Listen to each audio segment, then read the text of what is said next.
최근에 기사가 나는데요. 그 아들 딸아 집 3억 싸게 줄게. 부자들 하락장에 바빠졌다. 원래는 이제 시세가 19억에서 23억 하는 이제 예. 19억에서 23억. 예. 와우. 근데 송파구 가락동의 헬리오시티 이 아파트가 지금 14억 8천에 거래되고 있대요. 아, 19억에서 23억인데 예. 13억에 네.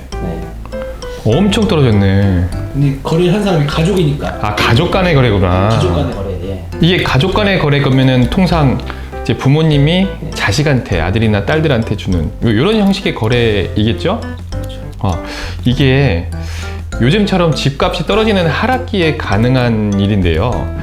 부모님이 자식들한테 자기 부동산을 넘겨주는 방식이 두 가지가 있어요. 첫 번째는 돈을 받고 주는 방법. 그러니까 매매죠, 매매, 거래.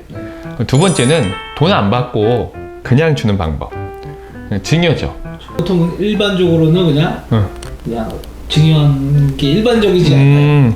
증여할 때 증여세가 나오고 이제 매매로 하게 되면 양도세가 나오는데 어쨌든 무조건 세금이 나오니까 통상 이 두 가지를 가지고 항상 저울질을 할 수밖에 없어요.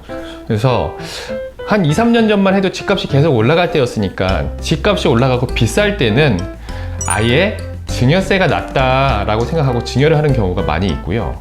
그런데 지금처럼 집값이 떨어지는 하락기인 경우에는 지금 이렇게 헬로우시티처럼 19억에서 23억 하던 거를 13억에 거래한 것처럼 할 수 있으니까 양도세가 더 적게 나올 수 있는 거죠. 13억까지 떨어뜨리게 되면은 증여세랑 양도세 계산했을 때 양도세가 더 싼데? 라고 계산이 된 거예요. 그래서 양도하는 형식으로, 매매하는 형식으로 거래를 해서 넘긴 게 맞는데, 다만 이게 좀 조심해야 될 게 있어요. 뭐냐면은 양도소득세를 낸다라고 생각을 하고 집을 매매할 때는 가족 간의 거래잖아요. 가족 간의 거래는 특수관계자라고 해서 세법상 더 거래를 정확히 했는지를 쳐다보거든요. 왜냐면은 증여 안 하려고 피한 거 아니냐, 뭐 이렇게 생각할 수가 있기 때문에. 그래서 가족 간의 거래이다 하더라도 반드시 계약서만 쓰는 게 아니고 돈을 주고받아야 돼요. 계약서 쓰고 실제로 돈을 주고받아야 됩니다. 이게 소명이 돼야지만 실질 거래로 인정을 받고 이 금액을 인정받을 수 있어요. 다만 또 하나 조심해야 될 게 있는 게 뭐냐면은 특수관계자, 부모 자식 간의 거래에 있어서는 통상적인 거래가가 있잖아요. 이 거래가보다 30% 이하를 떨어뜨려서 거래가 되잖아? 그러면 이 경우에는 이 거래도 탈법을 위한 모종의 그런 탈법적인 행위가 아니겠느냐 해서 다시 세무서에서 면밀하게 쳐다보거든요. 그래서 금액이 너무 낮아도 안 되는 거예요. 그러면 증여세가 또 별도로 붙어요. 양도가 됐다 하더라도 이거 탈법적인 부분이 있다 해서 그 부분에 대해서 증여세가 추가로 징수가 될 수 있으니까 그걸 면밀히 정확히 잘 검토를 해보셔야 되는 거고, 지금처럼 집값이 계속 떨어지고 있을 때는 사실 통상적인 거래가가 안 잡히잖아요. 그렇죠. 그러니까 이렇게 금액을 반값 정도, 반값이 뭐야? 이게 엄청 떨어진 건데 10억 정도 떨어졌어요. 그렇죠. 10억 정도 떨어뜨린 거네.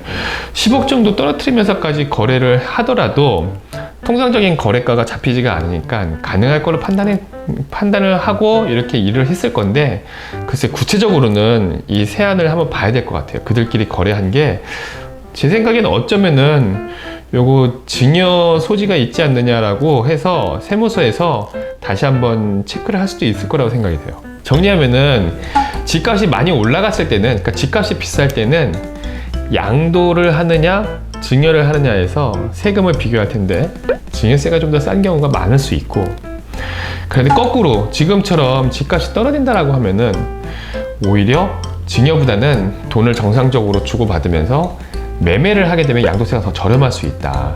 네. 참고로 양도세랑 증여세율을 한번 보면은 열어놨는데, 주택수가 1주택이냐 2주택이냐 3주택이냐에 따라서 조금씩은 다르지만 우선 기본 세율은 최고 45%예요. 45%까지 올라가기 때문에 요 세율하고 증여세 같은 경우는 10억에서 30억 이하는 40%, 30억이 초과가 되면은 세율이 50%예요.